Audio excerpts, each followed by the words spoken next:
जय हिंद साथियों, स्वागत है आपका आपके अपने YouTube channel target with Ajit में। तो साथियों, हमेशा की तरह आज की इस क्लास में हम डिस्कस करने वाले हैं टॉप 65 कृषि विज्ञान के क्वेश्चंस के बारे में, जो कि यूपीटीसीएस एजीटीए के लिए मोस्ट इंपॉर्टेंट हो जाती हैं। तो सही प्रश्नों को ध्यान से देखिएगा, क्योंकि दिए गए सभी क्वेश्चंस एग्जाम ओरिएंटेड और सेलेक्टिव हैं। तो आइए देखते हैं। जैसे पहला प्रश्न है, कीटों के क्यूटिकल की सबसे बाहरी परत को खाली स्थान कहा जाता है। कीटों के क्यूटिकल की सबसे बाहरी परत को क्या कहा जाता है? तो याद रखिएगा, एपी क्यूटिकल कहा जाता है। क्या कहता है? एपी क्यूटिकल कहा जाता है। तो इंपॉर्टेंट क्वेश्चन है, याद रखिएगा कि कीटों के क्यूटिकल की सबसे बाहरी परत को क्या कहता है? एपी क्यूटिकल कहा जाता है। नेक्स्ट क्वेश्चन है, वह प्रक्रिया जिसके द्वारा कोई व्यक्ति अपने प्रयासों और क्षमताओं के माध्यम से व्यवहार में परिवर्तन करता है कहलाती है। वह प्रक्रिया जिसके द्वारा कोई व्यक्ति अपने प्रयासों और क्षमताओं के माध्यम से व्यवहार में परिवर्तन करता है, तो वो क्या कहलाती है? याद रखिएगा, लर्निंग यानी कि सीखना कहलाती है। क्या कहलाती है? सीखना कहलाती है। नेक्स्ट क्वेश्चन है, किसी नस्ल के नर को गैर वर्णित मादा और उसकी संतानों से पीढ़ी दर पीढ़ी प्रजनन कराने की प्रथा निम्नलिखित में से कौन सी है? साथियों, जेनेटिक्स का मोस्ट एग्जाम रिपीटेड क्वेश्चन है। ये क्वेश्चन बार बार के एग्जाम में पूछाता है कि किसी नस्ल के नर को गैर वर्णित मादा और उनकी संतानों से पीढ़ी दर पीढ़ी प्रजनन कराने की प्रथा क्या कहलाती है? तो याद रखिएगा, ग्रेडिंग अप कहलाती है।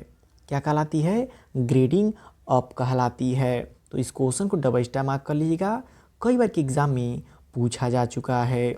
नेक्स्ट क्वेश्चन है, बैंगन की छोटी पत्ती निम्नलिखित में से किस रोगजनक के कारक होती है? बैंगन की लिटिल लीफ जो बीमारी होती है वो किसके कारण होती है? तो याद रखिएगा, माइकोप्लाज्मा के कारण होती है। किसके कारण होती है? माइकोप्लाज्मा के कारण होती है। तो साथियों, क्वेश्चन का लेवल आप सभी को देख के पता चल रहा होगा कि दिए गए सभी क्वेश्चंस एग्जाम ओरिएंटेड और सेलेक्टिव हैं। तो वीडियो की क्वालिटी और कंटेंट आप सभी लोग को पसंद आ रहा हो तो प्लीज़ वीडियो को लाइक और चैनल को सब्सक्राइब जरूर कर लीजिएगा, क्योंकि मैं डेली आप सभी एचडीए एस्पिरेंट्स के लिए ऐसे ही 65 टॉप क्वेश्चंस लेकर के आता रहता हूँ।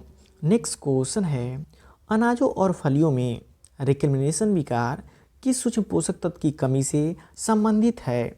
अनाजों और फलियों में रिकमेंडेशन रोग जो है कि किस सूक्ष्म पोषक तत्व की कमी से संबंधित है? तो याद रखिएगा, कॉपर की कमी से संबंधित है। किससे संबंधित है? कॉपर की कमी से संबंधित है। नेक्स्ट क्वेश्चन है, एंजाइम ग्लाइकोलेट ऑक्सीडेज युक्त माइटोकॉन्ड्रिया और क्लोरोप्लास्ट से जुड़े सूक्ष्म जीवों को खाली स्थान के रूप में जाना जाता है। किसके रूप में जाना जाता है? तो याद रखिएगा, पेरोक्सीसोम के रूप में जाना जाता है। किसके रूप में जाना जाता है? पेरोक्सीसोम्स के रूप में जाना जाता है।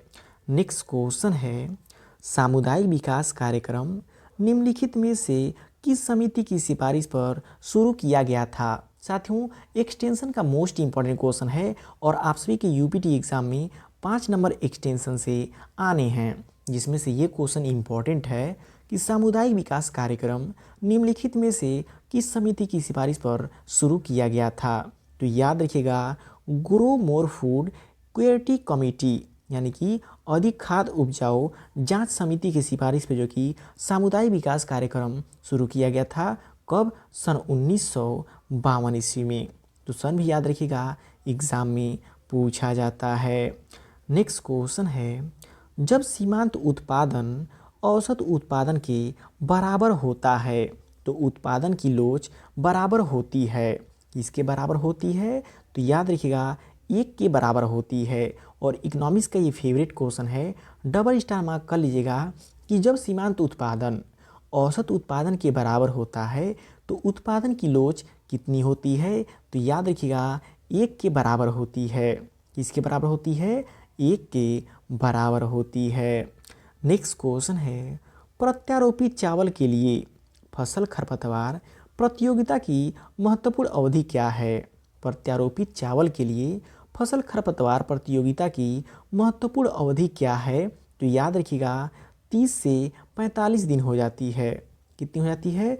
30 से 45 दिन हो जाती है।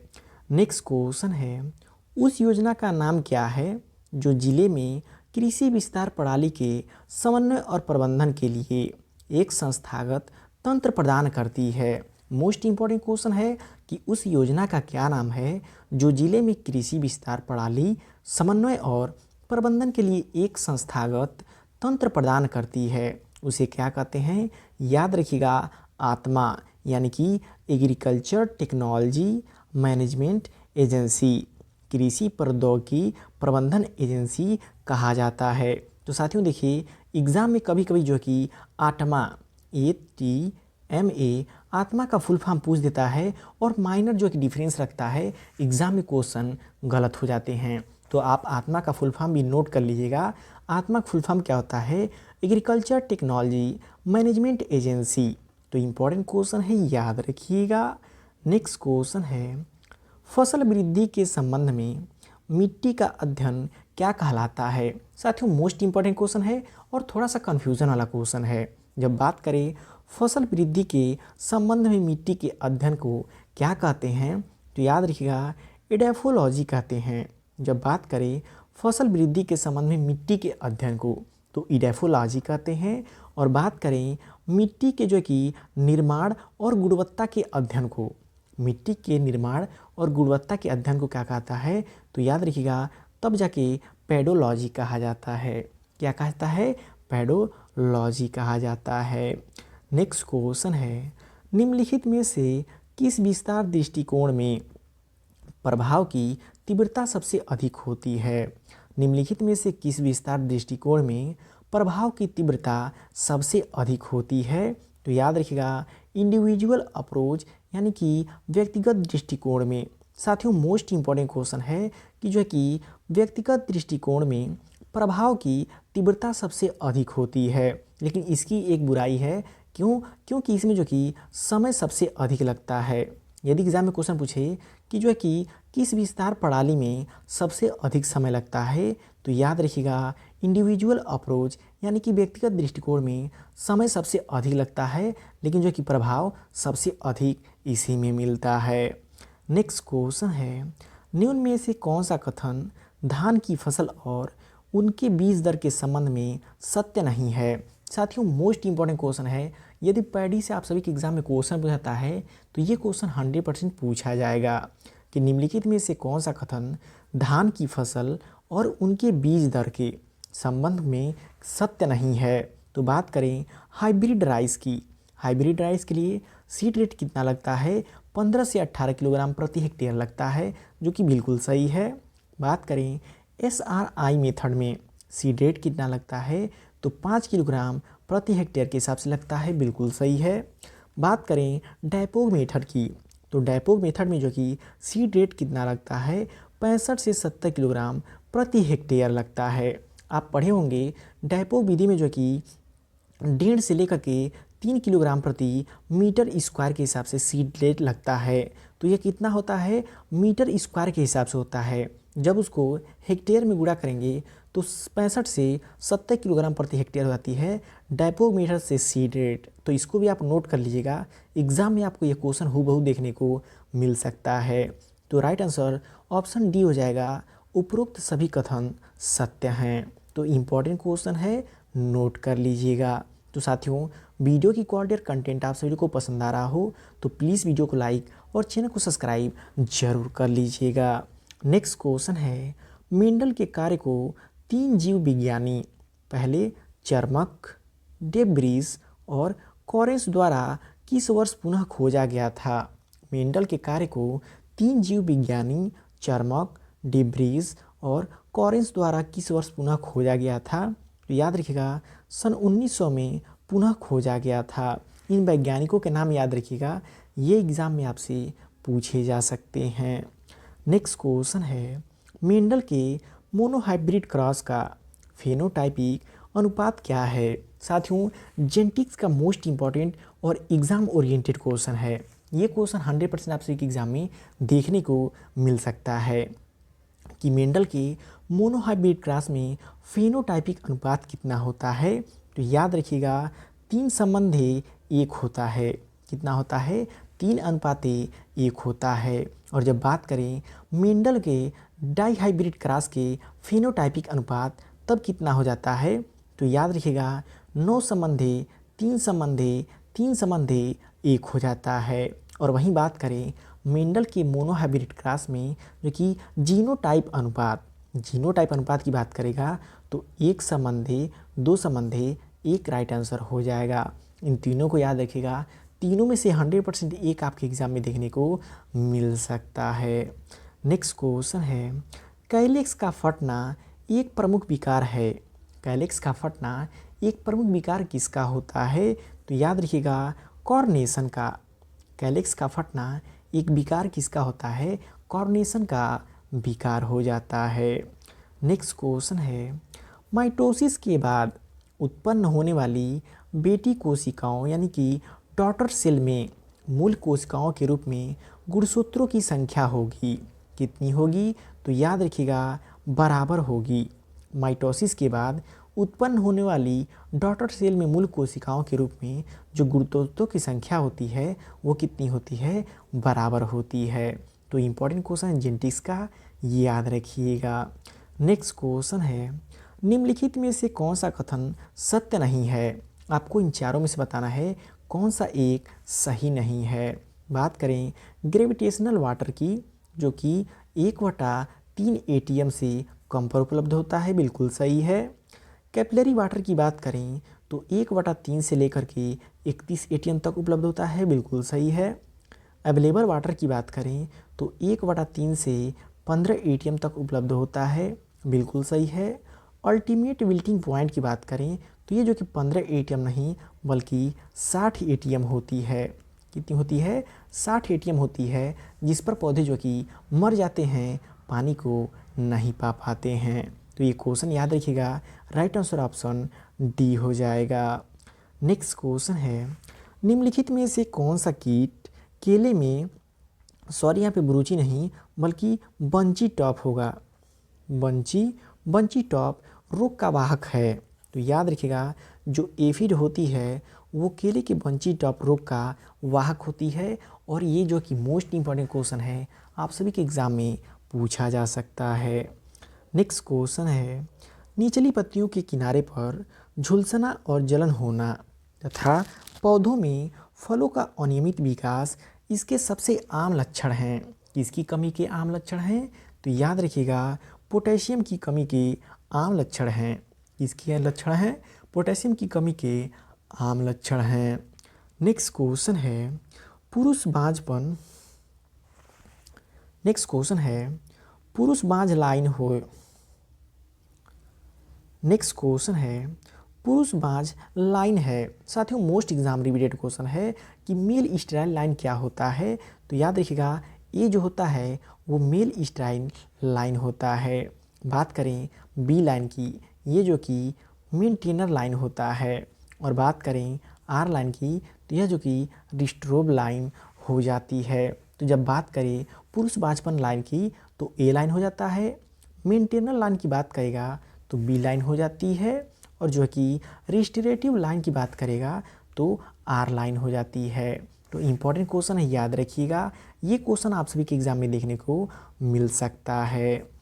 नेक्स्ट क्वेश्चन है, निम्नलिखित में से कौन सा हार्मोन मवेशियों में दूध रोकने के लिए जिम्मेदार है।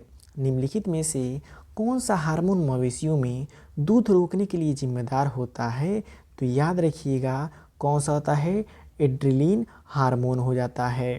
कौन सा हार्मोन, एड्रिनल हार्मोन, जो कि मवेशियों में दूध को रोकने के लिए जिम्मेदार होता है। और बात करें दूध को लेट डाउन ऑफ मिल्क के लिए कौन सा हार्मोन जिम्मेदार होता है, तो ऑक्सीटोसिन हार्मोन जो कि लेट डाउन ऑफ मिल्क के लिए जिम्मेदार होता है। तो ये क्वेश्चन इंपॉर्टेंट है, याद रखिएगा। नेक्स्ट क्वेश्चन है, सांद्र विलयन में जल के बाहरी प्रभाव के कारण जीवद्रव्य का सिकुड़ना कहलाता है। क्या कहलाता है, याद रखिएगा प्लाज्मोलिसिस कहलाता है। क्या कहलाता है, प्लाज्मोलिसिस कहलाता है। नेक्स्ट क्वेश्चन है, निम्न में से किस भैंस की नस्ल के दूध में वसा की अधिकतम मात्रा पाई जाती है। एनिमल हस्बेंड्री का मोस्ट एग्जाम रिपीटेड क्वेश्चन है कि निम्न में से किस भैंस की नस्ल के दूध में वसा की अधिकतम मात्रा पाई जाती है। तो याद रखिएगा भदावरी नस्ल की भैंस में जो कि वसा की मात्रा सबसे अधिक पाई जाती है। नेक्स्ट क्वेश्चन है फसल सुधार की सबसे पुरानी विधि कौन सी है। इनमें से फसल सुधार की सबसे पुरानी विधि की बात करें तो कौन सी होती है, मास सिलेक्शन हो जाती है। कौन सी होती है, मास सिलेक्शन हो जाती है। नेक्स्ट क्वेश्चन है खाने के उद्देश्य के लिए मक्का की हरी गुल्ली का प्रयोग करने की सर्वोत्तम व्यवस्था है। खाने के उद्देश्य के लिए मक्का की हरी गुल्ली का प्रयोग करने की सर्वोत्तम व्यवस्था क्या होती है। तो याद रखिएगा सॉफ्ट डव अवस्था होती है। कौन सी अवस्था होती है, सॉफ्ट डफ स्टेज होती है। और जब बात करें मक्के में जो कि सिंचाई की क्रांतिक अवस्था की, मक्के में सिंचाई की क्रांतिक अवस्था कौन सी होती है, तो टेसलिंग, सिल्किंग और डफ स्टेज, ये तीनों जो कि CRI स्टेज हो जाती हैं मक्के में सिंचाई के लिए। तो ये भी क्वेश्चन इंपॉर्टेंट है, याद रखिएगा। नेक्स्ट क्वेश्चन है खरबूजे की बीज दर प्रति हेक्टेयर किलोग्राम में कितनी है। बात करें खरबूजे के सीड रेट की तो देखिए याद रखिएगा 1.5 से 2 किलोग्राम प्रति हेक्टेयर होती है। कितना, 1.5 से 2 किलोग्राम प्रति हेक्टेयर होती है। लेकिन ऑप्शन में 1.5 से 2 किलोग्राम नहीं दिया है, यहाँ पे 2 से 3 किलोग्राम सही आंसर हो जाएगा। तो इम्पॉर्टेंट क्वेश्चन है, याद रखिएगा, आप सभी के एग्जाम में देखने को मिल सकता है। नेक्स्ट क्वेश्चन है निम्नलिखित में से मिर्च की कौन सी किस्म लीफ कर्ल वायरस के प्रति प्रतिरोधी है। इनमें से आपको बताना है कि मिर्च की कौन सी एक ऐसी किस्म है जो लीफ कर्ल वायरस के प्रति प्रतिरोधी है। तो याद रखिएगा पूसा ज्वाला, पूसा ज्वाला जो होती है लीफ कर्ल वायरस के प्रति प्रतिरोधी किस्म होती है। नेक्स्ट क्वेश्चन है निम्नलिखित में से किस पौधे में प्रकाश शोषण की दर सबसे अधिक है। इन चारों में से किस पौधे की प्रकाश शोषण दर सबसे अधिक होती है। तो याद रखिएगा धान की फसल की प्रकाश शोषण दर सबसे अधिक होती है। और बात करें ऑक्सीजन डिफ्यूज़न रेट की तो याद रखिएगा ऑक्सीजन डिफ्यूज़न रेट जो कि धान की फसल का सबसे कम होती है और मटर की फसल का सबसे अधिक होती है। तो प्रकाश शोषण की बात करें तो धान की फसल सबसे अधिक होती है। ऑक्सीजन डिफ्यूज़न रेट की बात करें तो धान की फसल में सबसे कम होती है और मटर की फसल में सबसे अधिक होती है। तो यह इम्पॉर्टेंट क्वेश्चन है, याद रखिएगा। नेक्स्ट क्वेश्चन है टर्मिनेटर प्रौद्योगिकी का उपयोग किस में किया जाता है। टर्मिनेटर टेक्नोलॉजी का प्रयोग जो कि किस प्रकार की फसल में किया जाता है। तो याद रखिएगा कॉटन की क्रॉप में जो कि टर्मिनेटर टेक्नोलॉजी का प्रयोग किया जाता है। यह मोस्ट इम्पॉर्टेंट क्वेश्चन है आने वाली सभी एग्जाम्स के लिए। नेक्स्ट क्वेश्चन है मिट्टी का औसत कण घनत्व कितना होता है। बात करें मिट्टी का औसत पार्टिकल डेंसिटी कितनी होती है। तो याद रखिएगा 2.6 ग्राम प्रति सेंटीमीटर क्यूब होती है। कितनी होती है, 2.6 ग्राम प्रति सेंटीमीटर क्यूब होती है। वहीं बात करें मिट्टी के जो कि बल्क डेंसिटी कितनी होती है। तो याद रखिएगा 1.33 ग्राम प्रति सेंटीमीटर क्यूब हो जाती है। तो ये भी क्वेश्चन याद रखिएगा, एग्ज़ाम में पूछा जाता है। और वहीं बात करें जो कि कार्बनिक मिट्टी का CN अनुपात कितनी होती है। तो कार्बनिक मिट्टी का जो कि पार्टिकल डेंसिटी होती है 1.1 से लेकर के 1.4 ग्राम प्रति सेंटीमीटर क्यूब होती है। और वहीं बात करें जो कि कार्बनिक मिट्टी का बल्क डेंसिटी, तो बल्क डेंसिटी सीधे उसके आधे हो जाती है 0.5 जो कि सेंटीमीटर क्यूब हो जाती है। तो इम्पॉर्टेंट क्वेश्चन है, याद रखिएगा, एग्ज़ाम में आपसे पूछी जा सकती है। नेक्स्ट क्वेश्चन है क्षार में घुलनशील तथा अम्ल में घुलनशील ह्यूमस का अंश है। क्षार में घुलनशील तथा अम्ल में घुलनशील ह्यूमस का अंश है। कितना अंश है, याद रखिएगा फुल्विक एसिड हो जाता है। कौन सा होता है, फुल्विक एसिड हो जाता है। नेक्स्ट क्वेश्चन है संग्रहण ग्रह में शीघ्रनाशी कृषि जिंसों के लिए तापमान रखा जाता है। कोल्ड स्टोरेज में जो है कि शीघ्रनाशी कृषि जिंसों के लिए तापमान कितना रखा जाता है। तो तो मोस्ट इंपॉर्टेंट क्वेश्चन है, याद रखिएगा, -1.1 से लेकर के 10 डिग्री सेंटीग्रेड पाया जाता है। कितना पाता है? -1.1 से लेकर के 10 डिग्री सेंटीग्रेड पाया जाता है। नेक्स्ट क्वेश्चन है, PeHM1 जो कि एक प्रचलित किस्म है।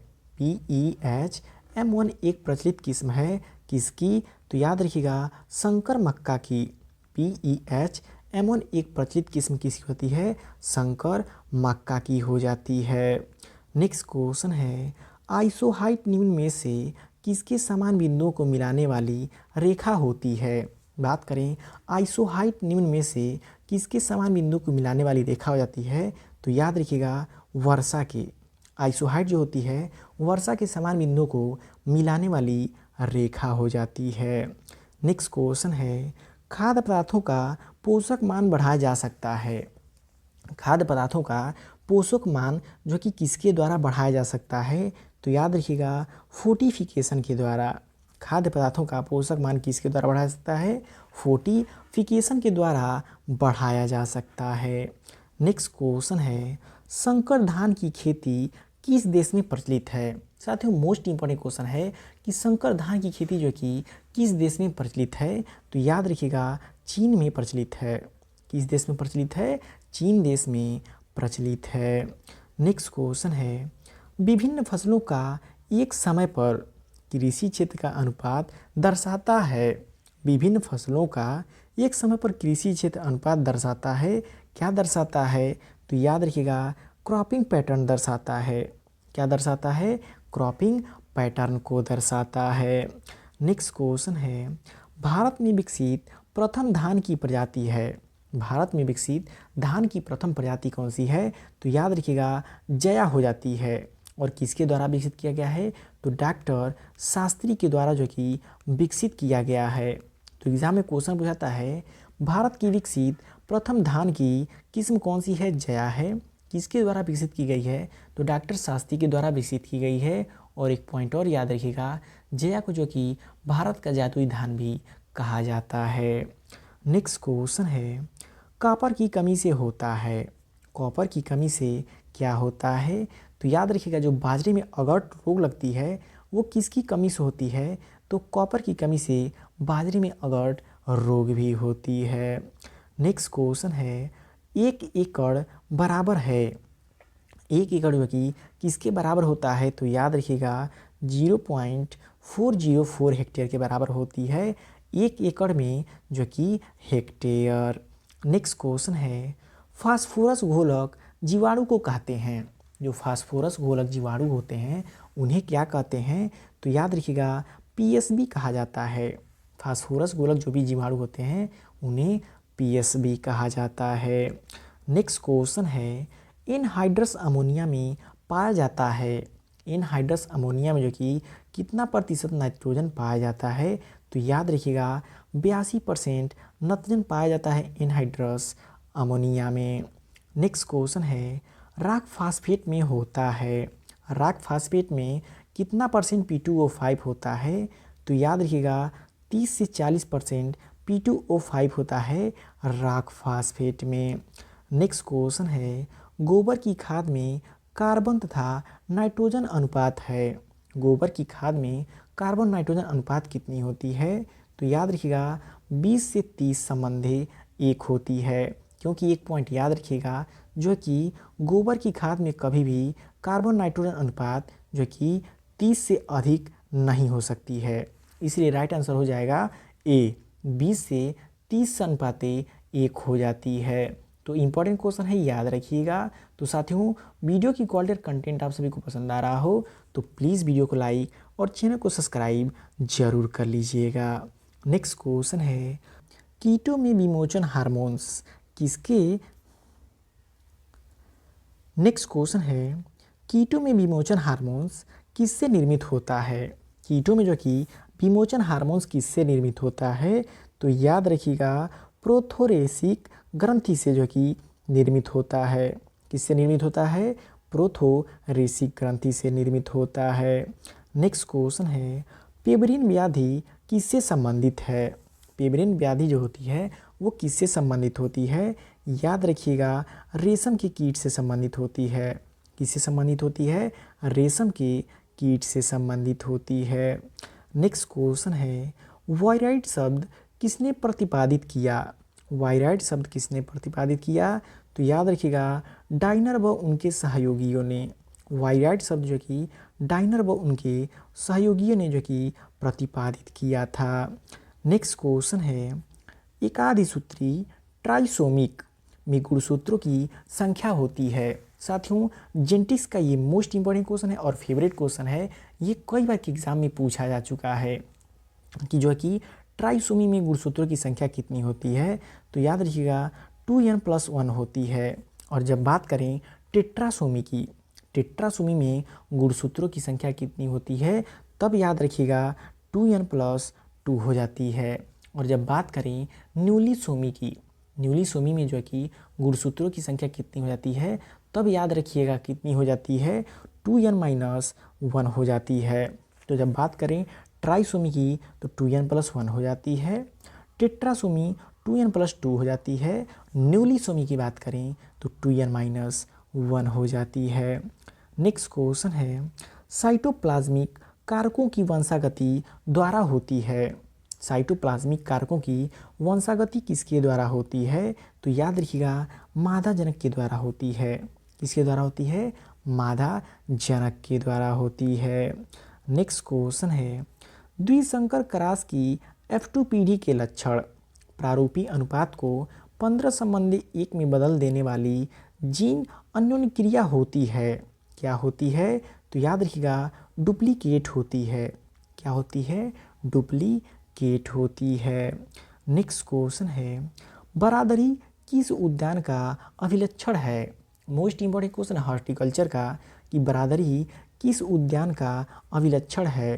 तो याद रखिएगा मुगल गार्डन का अभिलक्षण हो जाता है बरादरी। तो इंपॉर्टेंट क्वेश्चन है, नोट कर लीजिएगा। नेक्स्ट क्वेश्चन है, निम्न में से कौन सी गाजर की किस्म नहीं है?